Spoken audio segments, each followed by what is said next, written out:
We are on day 57 of 66 days in a row of hand reading, and today we're going to look at the villains range.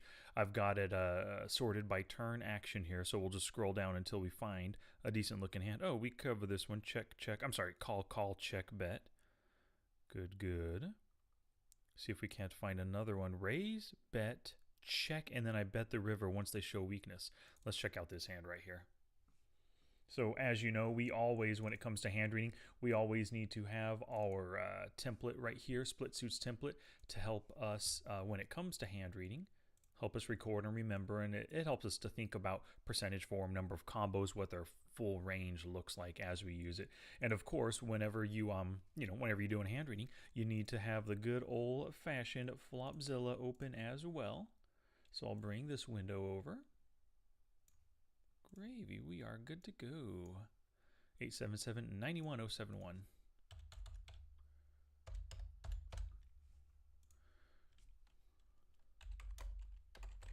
On the button, let's see what happens here.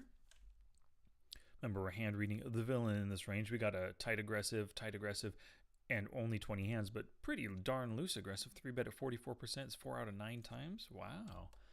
He likes to party. Fold, fold. Okay, good. So we get a limp caller out of this loose aggressive guy right here. That is our opponent. So cut off, open limps, call our 3BB, ISO raise. Great, so of course we're looking at the villain's range. So this is a very loose aggressive player. What is he limping and then just calling with is the question right now.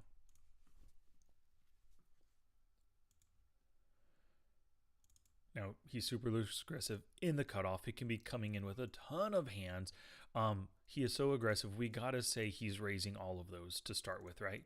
He's raising these. He's going to be raising that instead of limp calling. Now, he could be doing some kind of tricky play and doing this with the aces or kings, but, I mean, just in general, he is a loose aggressive player. I've got to stick with that idea. He's also a short stacker. You can see he only started the hand with a little under 40, 40 big blinds.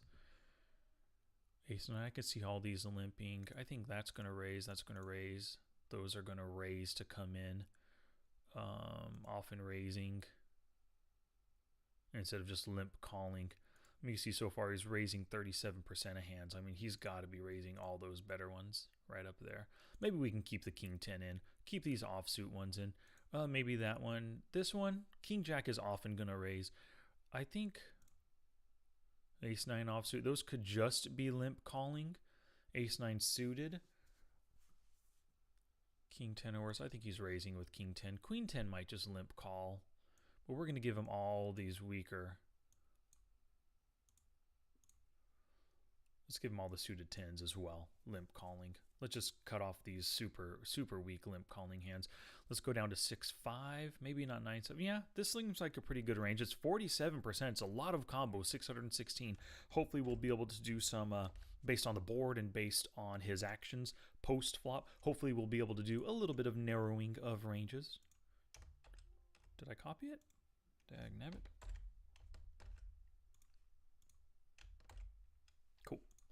47%, 616 combos. So he's playing a really wide limp calling range. Of course, oftentimes players like this, when they're limping in with aces, kings, queens, even ace king, they're limp re-raising. He did just limp call right here. So I feel really confident in taking out most of these really strong hands. Or I feel confident in taking out all of these strong hands, and some of the medium strength hands, I'm confident with removing them. So let's see what happens here. Oh, first let's give myself a range. I'm ISO raising versus a loose aggressive player. Short stacker who is, now that the pot is almost $2, he's got almost 4 to 1 stack to pot ratio. So he's going to want to get it in with his aggressive nature on just about any flop where you hit a pair or hit a solid draw. So I think I'm gonna give myself something worthy of raising right here. For value is what I'm gonna give myself. The pocket queens, why not? Yeah, we'll do pocket queens, that's fine. Queen, oh, so it's a club, so we gotta switch it up here, right there. Okay, cool. So the queen, queen 5 deuce, club, diamond, spade.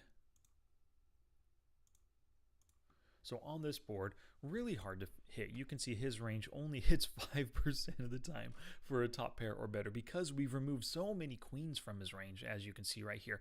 Even a ton of these under pairs we've removed. He just has with such a weak range, he doesn't hit this flop hardly at all. Sure, he has deuces and fives for a couple sets there. But other than that, does he even have 3-4? We didn't assign 3-4 for a gut shot. 6-4 I guess he has for that gut shot. Or 3-4 would have been open-ended, I'm sorry. 6-4 for the gut shot. Yeah, and then tons of suited hands, but look, I mean, all he has now are backdoor flush draws. Nothing really good. Things are looking good for us, especially if we have top set in this spot right now. Our hand, if it is that 96%, let's say we had something even worse. Let's say we had just pocket tens, 76% equity still. What if we had ace 10 suited? Even 60% equity versus such a wide, hard to hit range, or a range that doesn't hit this board hard, I should say. So let's give ourselves those queens again. We have 96% equity if we do flop top set here. Perfect time to go for some value. Okay, $1, and he does just check call. So what check calls on this board? Now, it shouldn't be too difficult. After calling, there's $4 in the pot. He has almost $7. It should be really easy for him to get it in if he did hit a set on us. So he could slow play sets. It's totally possible. Slow play in 2-pair, queen deuce, queen 5. Yep, he could be doing it as well. Doesn't have any over pairs. Top pair hands. Sure, I mean, they're all kind of weaker kickers. If we did raise with aces or kings, he's slightly concerned, hoping to hit 2-pair kind of a thing. So I think those can kind of slow play right now. Oh, yeah, the top pairs can slow play. Just play a little cautiously out of position. Probably check call down the whole way and won't give up with a top pair hand. Pocket pair below, I can see those calling one street. I mean, the guy is, let me see, folding 100% of the time. Oh, it's only 1 out of 1. We can't give any credence to that right there. So let's say at least this one street, a little bit over a half pot bet, he can call, thinking that we could be bluffing right now with an ace jack, with a king jack. We could be bluffing with a 10-9 that we had isolated him with, and that he might think that all these pocket pair below are still good, at least for one street. Mid pairs, all these random fives, some decent kickers, some of them kind of backdoor draws. Let's give him that. Now let's not do weak pairs though. The 4s and 3s and the deuces, no. Ace high, no. Open ender. Oh, doesn't have any. Gutters. Yep, he's check calling gut shots. This guy's so loose aggressive. He just wants to catch a hand and then double up against us. Overcards, no. 2-card backdoor. I'm not going to say necessarily. A lot of these hands are included in stuff up here. So we'll just go with this right here. So we're saying on this super hard to hit board, he's continuing 25% of the time is what we'll say at 129 combos.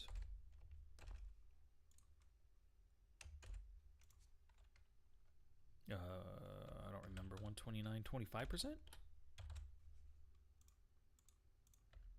25%, sweet. So if this is his range right here, we have almost just a crazy lock on the hand at 94% equity. Things are looking really good.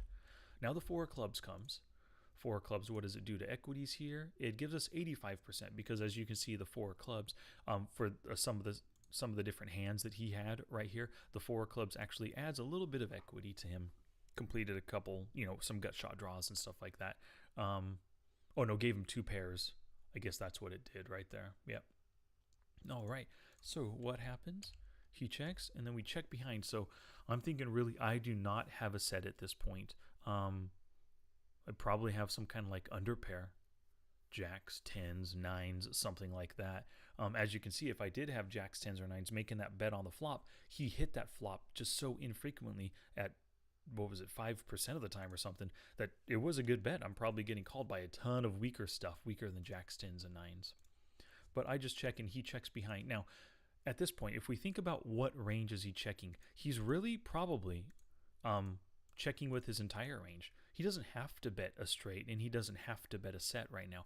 And the reason why is because he's just probably checking to count on us to double barrel right here. We don't double barrel, so he missed out on some value by checking, but there's nothing that he has to come out and donk lead. So we've got to put 100% of the hands in his range, or we need to keep 100% of his hands in his range from the flop, because all of them are capable of check calling, check folding, or check raising. His entire range. Nothing requires a donk bet here. 8 of spades comes. what does that give us? On this board, we have with top set, we have 86% equity. He did have some 6-7s in his range. Oh no, I guess we took those out early on because we didn't count backdoor straight draws or anything. Yeah, so the 8 doesn't necessarily help us. It didn't really help him either, actually. Queen 8 now has 2 pair, I guess, because he did have that initially. But anyway, if we have top set, 2 pair doesn't help him at all. We're just getting extra value out of the guy when that happens. Oh, whoops, let's lock that right there. And now the 8 of spades comes. Good. So what happens? He checks, and then we bet just $1. That tells me that I have 9s, 10s, jacks, or just some kind of a top pair hand like queen jack or queen 10 even. It tells me I have something like that. I'm going for some kind of value. I'm not trying to bluff him off of his hand here. I'm going for some kind of value. It's got to be 9s or better. Ace 8, possibly. I could be betting thinking that he'll call me with a 5 or a deuce or some random 4 that hit on the turn. Yeah, so I have right now second pair or better. A pair of 8s or better in this hand. And I'm hoping that he's calling with a 5 or a deuce or even ace high. He might even make the call because we showed weakness on that turn. So what is he just calling with here? Not straights, not sets, not 2 pair, not over pair. They're all kind of weaker top pair hands. He could be just calling with those, and he can be calling with all those weaker pairs. So he's actually calling with quite a wide range from the prior street. Whoops, wrong button. 74%, 89 combos. This was 100%. All right, so let's see what he has. We have pocket 9s, perfect. It makes total sense to me. And a deuce 7, okay. Oh, did I had to have taken deuce 7. Oh, not taking it out. Deuce 7 was never in the range. So this guy is capable of limp calling as a short stack, less than 40 big blinds with deuce 7 suited. Super passive, willing to call rivers with bottom pair. Don't bluff, V-bet only. That's, I mean, willing to call with bottom pair, totally. Cut off, open limp, call, out of position, 7 deuce suited. Yeek. Yeah, so this is the kind of guy, initially, when let's remove all this here. We should have given him probably just every single suited hand. He's probably raising, I mean, we can even take these out. And this is probably like his raising range, maybe even all of these, and all of this stuff is his limp calling range. So it's really good to know this guy's just capable of playing any suited hand, most likely. Alrighty, y'all, thank you very much for watching. It was an unsuccessful hand reading. We successfully, within the hand, got value with our pocket 9s. We targeted some kind of a weaker pair, and it worked. But we unsuccessfully ranged the opponent because we did not have that included in his pre-flop range. But we learned something about him, so the next time we play against him, as soon as I look at this note, actually, I'll change the note. Capable of open limp, calling,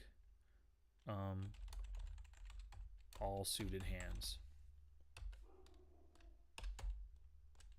All weak suited hands. Because he's so aggressive, he's probably raising, like I said, with a lot of these stronger ones, but limp calling with all those right there. So given that, actually, before I close out here, given that we know this now, what was it? Queen, so before that right now, queen deuce 5, club, spade, diamond? It doesn't really matter, actually. Let's take that off there. So on this board, if this is his range right here, you can see now that, he actually hits, well, we got to make this top pair or better, open-ended or better. Yeah, he hits only 5% of the time still, even with this wider range. If this were, instead of a 5 of spades, a 5 of diamonds, sure, he has more flush draws possible. He hits 10% of the time that he's willing to continue. So it's good to know that a guy that can limp or see a flop with such a wide suited range, you have to be a little bit more careful on the two-tone or even monotone boards. But on rainbow boards like this, sure, he's continuing with all this suited stuff. He had the deuce 7 of hearts, so he only stayed in because he had a pair right there. But yeah, when your opponent is capable of seeing the flop with so many suited hands, this is what you need to be worried about, or even this one here. Here, you don't need to be worried as much. Just go for value against these super passive guys with your pairs and such. Alrighty, y'all. Thank you very much for watching, and I'll catch you later. Day 58 of 66 in a row. Peace out.